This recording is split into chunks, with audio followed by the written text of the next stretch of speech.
1, 2, 3. Oh, hello. Congratulations. You finally found your house. Thank you. 감사합니다. Okay. Can you introduce yourself? Of course. Hello, over there. My name is Chiara. I'm from Italy. I moved here only like less than a month ago, and I'm studying Korean at Seoul University. As an expat finding a house in Korea, do you have any difficulty, and what's the difference in your country and Korea? Can you tell me about that? So I didn't have like particularly issues finding a home because I contacted them immediately. So before even arriving in Korea, I contacted Thomas first, and he assigned to me Kiho, and he found a house for me. So actually the second house that we saw, it was already the perfect one for me. And I was a little bit of a tough customer because I really wanted the shower separated, so a shower booth. And it's not that common in Korea. So it was like a little bit tough on Kiho. But he found it almost immediately, so I'm very in Italy I used to visit way more houses, so but the good point, like the thing that I did right was contacting them even before arriving here. So yeah.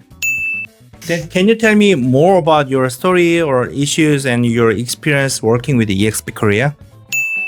So I didn't have any issues working with them because the communication was smooth.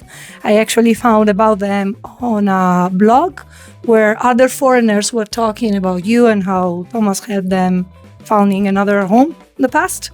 So I decided to contact him on Facebook. I found him and I was like, oh my God, I need help, please. And the communication in English was super easy, very smooth.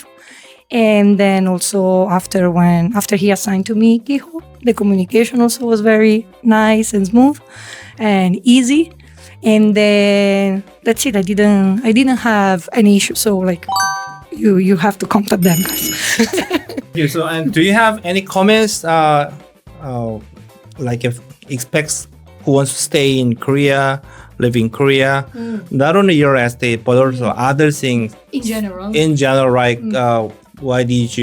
what bring you to Korea, and what was the issue to prepare a visa, or what is your first impression Korea, whatever.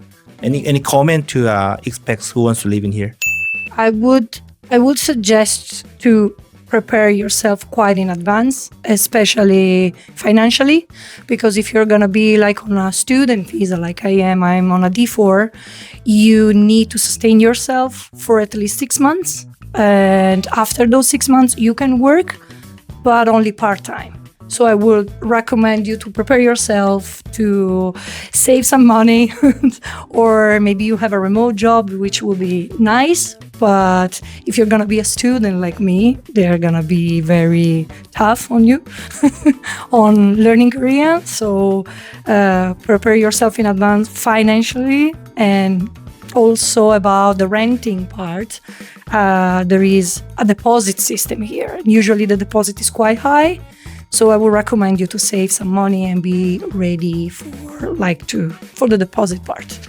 Thank you for your sharing experience and advice. Thank you. You're welcome. 감사합니다. Congratulations. Okay, 감사합니다. Thank you. Bye bye. Bye bye.